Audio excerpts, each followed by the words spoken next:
Hi, welcome to Richard Gabili YouTube channel, and for today's tutorial, I will be teaching you on how to turn on and off insertion point move sound in voiceover on iPhone X. But first, kindly subscribe to this channel and don't forget to hit the subscribe button and the bell to notify you for the new updates.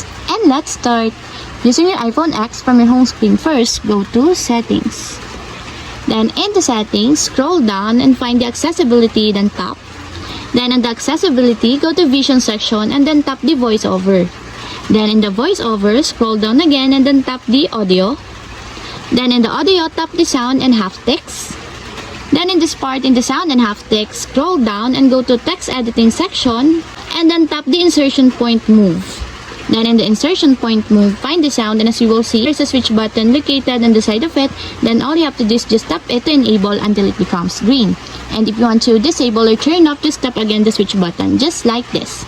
And that's it, we have successfully turned on and off collaboration awkward sound in voiceover on iPhone X. If you have a question, kindly comment down below, and don't forget to hit the subscribe button and the bell to notify you for the new updates. And thank you for watching!